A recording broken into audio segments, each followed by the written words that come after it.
Alright, hello YouTube viewers. You are in for a treat today because you are going to learn how to create flyers in Photoshop. A quick story as to how I got here. What I'm doing is I'm creating a website, and in my website I'm going to allow viewers, or actually users, to put their flyers or their business cards on my website so they can promote themselves. But then I figured out that maybe some of these users don't know how to actually create a flyer. So that led me to actually learn how to create flyers in Photoshop. Now, another part of what my website is going to do is going to show the users how to actually use my website through tutorials. So that's what I'm doing right now. I'm actually learning how to create a tutorial by teaching you how to create flyers in Photoshop. So we both win in that case. So let's get on to it. Okay, welcome to the tutorial on creating a flyer in Photoshop. I'm going to try to take this step by step, trying to explain everything that I'm actually doing, and kind of give you some graphics on every click that I make. I know there are some Photoshop videos out there that kind of go along with creating photos or flyers and things like that, but don't exactly explain everything that they're doing. So since I'm new to Photoshop, and since a lot of you may be new to Photoshop, I'm going to try to make it as basic as possible. The first thing we're going to do is we're going to actually open Photoshop. Hopefully everyone knows at least how to open Photoshop. And then the next thing I'm going to do is create a new document.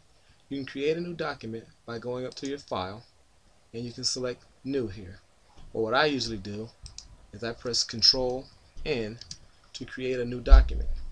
Now if you're going to create a flyer to actually be printed out, what you want to do is you want to have your color mode here into CMYK when it's time for you to actually save that flyer. Industry standard actually wants you to use CMYK, and they want your resolution to be 300. I actually saw another tutorial that said they wanted you to put your resolution to 600, so when it actually goes off to being printed, it kind of compresses it a little bit and it brings that resolution back down to around 300. So they say 300 is good, but actually I like to use 600 for my resolution. For now, we're going to change our color mode back to RGB, because RGB is basically the colors that you can actually see on your screen, whereas CMYK is more of the colors that the actual printer or the printing company actually uses. So we're going to go to RGB color. We're going to put our resolution at 600.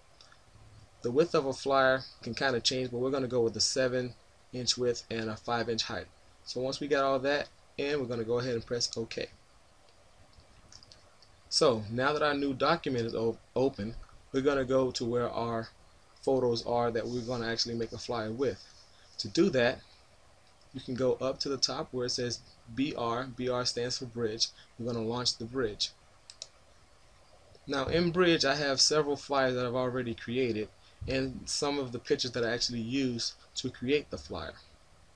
The flyer we're going to create is this one right here. Alright, so if you want to open up a photo or whatever you have, all you have to do is go over to that particular photo, double click it, and it'll go straight into Photoshop.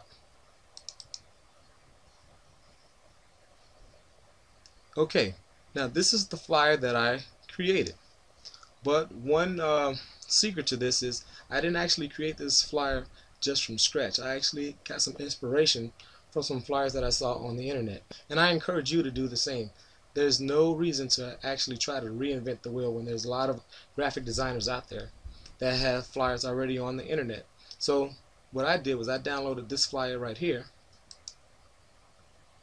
to use as basic inspiration to create my own flyer. So I did a lot of things that were kind of similar, but I kind of added my own feel as well. So this is the flyer that I downloaded, and this is the flyer that I created. So what we're going to do is we're going to show you how I got there. The first thing I'm going to do is isolate the first layer that I created and show you how I made that layer. How I isolate just one single layer, because you can see the eye is basically selecting all the layers that I used so far. All I want to do is select this last layer down here to isolate that one. So we're going to go to the eye icon, right click it, come up to show hide, and select that. And what that does is this disables all the other layers and only shows the layer that we have here. So let's show you how I create that layer. The first thing we're going to do is come down here to where it says create a new layer. We're going to create a new layer by clicking that. Now we're going to add this kind of gradient pattern that we have here.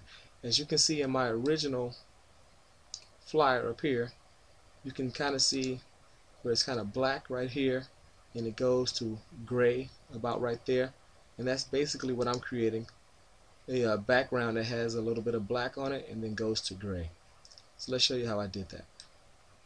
Now on the new layer that we created, what I want to do is disable the layer below it by selecting that eye. That will disable that layer, and then we're going to go over to the gradient palette or the gradient tool. It's right here. So from the gradient tool, your gradient editor will show up right here. Go ahead and double click that, actually single click that, and I am going to select the colors that I wanted from black to gray here. So let's go over the gradient editor. On the gradient editor you have several stops that kind of give you a guide in between where your colors are going to be located. You can have one stop, or you can actually have as many stops as you want. Stops are these bars here. If I double click this bar here, it'll open up my gradient picker, and the first thing we're going to do is we're going to go down and select that black that we wanted. So we're going to go black and select OK. Now you can also see in the original we had a little bit of gray in here, so we're going to go up to the middle stop and double click that stop, and now we're going to come down and try to find some gray right about there. Our third stop kind of has a little bit of white going into it, so we're going to leave the white there, but what I do want to do is to try to get a little bit of that white out of it. So I'm going to grab this stop, click and hold, and drag over. Now you notice these little diamond shaped points here are in between these two stops. So say I drug this over to kind of get rid of that white a little bit. I can do almost the same thing with this little picker here, and that'll actually give me kind of a balance in between that too. Now if you want to add a stop, all you have to do is go up to your gradient picker and select the point where you want to add a stop and click it. Once you click it, you can open it up and select any color that you want, and that will be in your gradient bar. If you want to remove that stop, all you have to do is grab it, click and hold, and drag right down.